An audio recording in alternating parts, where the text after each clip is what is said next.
siku. Unaikumbuka vizuri?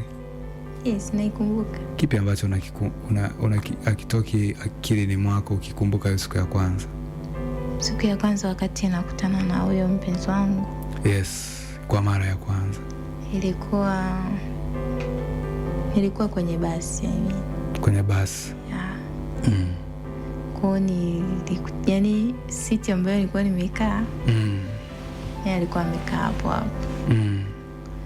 Kwa tulikutana hapo hivyo, tukawa tunaongea. Tunaongea njiani. Mwisho wa siku tukapeana namba. Okay. Kwa ilikuwa ni safari ya wapi? Tunatoka Mwanza. Nakuja Bukoba. Yes. Kwa baada ya kupeana namba naye alikuwa anakuja Bukoba. Ni huko. Kwa mkao umepeana namba. Yeah. Baada ya kumpa namba tukaendelea kuongea, tunawasiliana. Na hisi ilitupelekea kama miezi miwili kuja kuingia kwenye mahusiano. Okay. Tuanza kama marafiki, zeni tukaingia kwenye mahusiano. Oh yeah. So hapo bado ulikuwa hujawahi kuguswa na mwanaume yote? Nishawahi. Ulikuwa ushawahi? Sasa hiyo siku ya kwanza unaguswa, hiyo ndio nayohitaji. Ilikuwaje? Kwanza nilikuwa naogopa sana. Uko naogopa? Pole sana. Sema asante.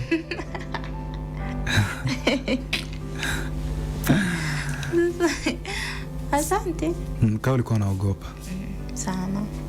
Alikushawishi na nini? Alikudanganya na nini mpaka ukakubali sasa? Maskini. Sambu wanaweka maskini. Wanaume wabaya.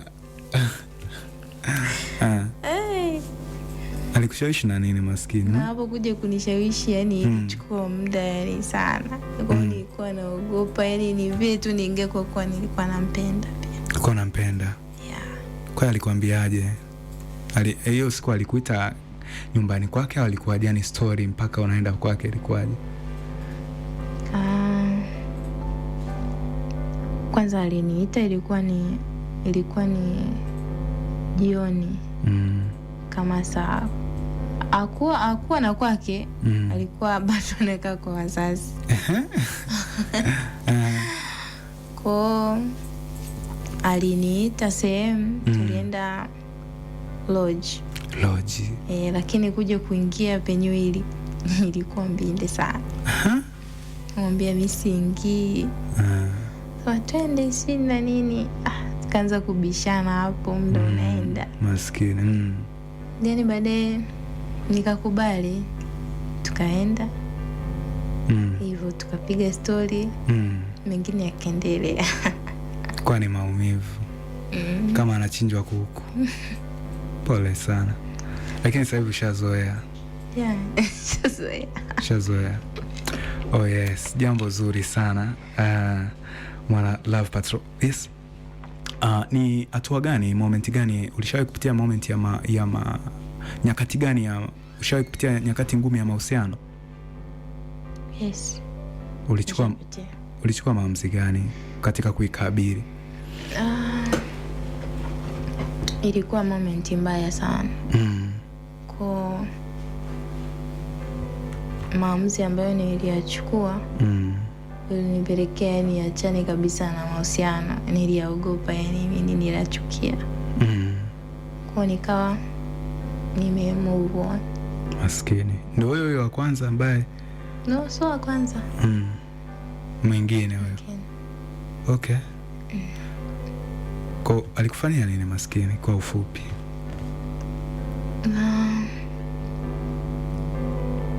Hivi vya marafiki. Yes. Shogile. Ikawa shogile kweli. Yeah. Alitoka na rafiki yako? Yes. Maskini. Bwana mzuri. Na walikuwa yani wote rafiki yangu anajua mtu wangu na anajua mimi huyu rafiki yangu. Wakaingia hivyo kimya. Kwa mara ya mwisho mimi kuja nilikuwa nasikia hivyo, lakini nilikuwa simuulize mtu yeyote. Kwa pale nikawa nakaa kimya, lakini nikiangalia afu naona hamna chochote. Yani nikisikia story afu ninavyoangalia naona ni tofauti kabisa na maneno ambayo nayasikia. Kwa mimi waga sipendagi kelele sana. Kwa nikakaa kimya hivyo, nikaendelea kunyamaza, nasikia huku kama yananiingia, huku kama yaniingii, huku kama naona ni ukweli, huku kama sioni ni ukweli. Kwa baadaye nikaja kuona yule rafiki yangu alikuwa anapanga. Kwa ile kuna sehemu tulikuwa tunatakiwa tuende mimi na huyo rafiki yangu. Kwa nikawa nampigia simu zikawa nyingi hapokei. Rafiki yako? Yes. Maskini. Kwa mwisho wa siku akawa amezima hiyo simu, ikawa haipatikani.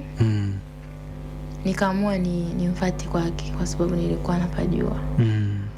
Vile naenda kule, nagonga, naona kabisa kuna watu ndani. Naona miguu minne. Amna, sikukuta viatu. Sikukuta viatu nje. Kuchungulia dirishani ukaona miguu minne. Nilikuta vindala vile vya kushindia vile vinakaaga nje. Kwa nikaona hajafungia, yani amefungia kwa ndani, yani inamaanisha kuna mtu. Nikagonga mara nyingi sana. Akawa hawaitiki. Baadaye alikuwepo jirani yake, akanambia yumo, atakuwa amelala. Maskini. Basi nikaendelea kugonga, nikasema labda hao anaumwa, amekuaje. Akaona nahisi yeye aliona nimekaza, yani nimekaa pale. Yani mimi sikuwaza kama kuna mtu wangu mle ndani. Maskini. Kwa nilivyokaa hapo, yani mimi mwenyewe sikuwa na ile ya kwamba ngoja niondoke. Amna, moyo ulikuwa unaniambia endelea kubaki, endelea kugonga, wenda atafanyaje, atafungua.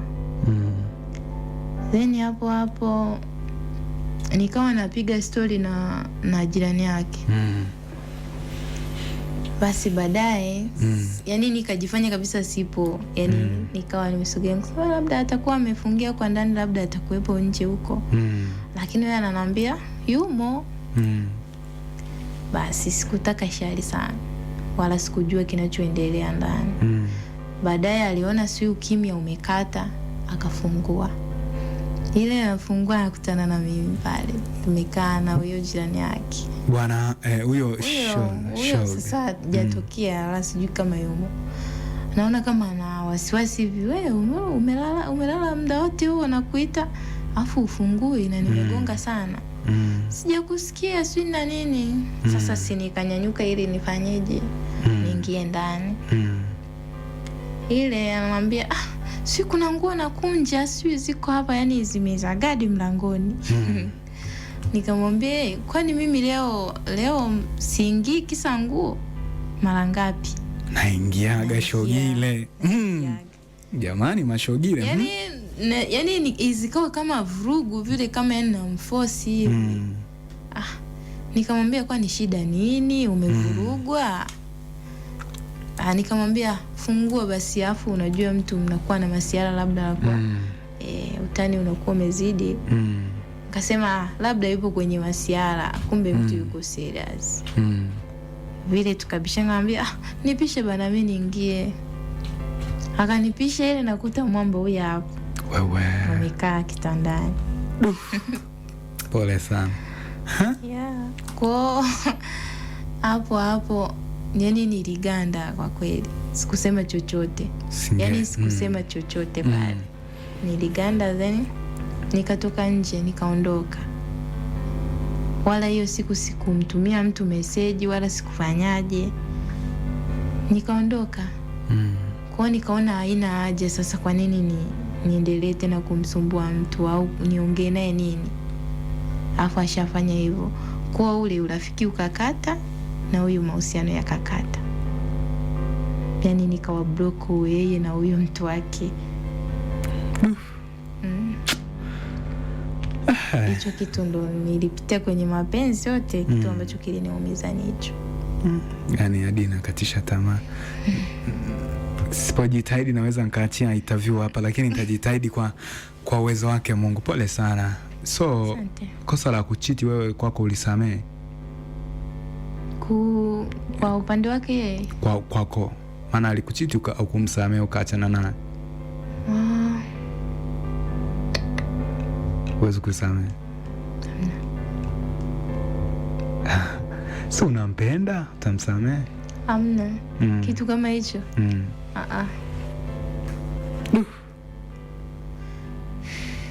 Pole sana. Swali lako kwangu.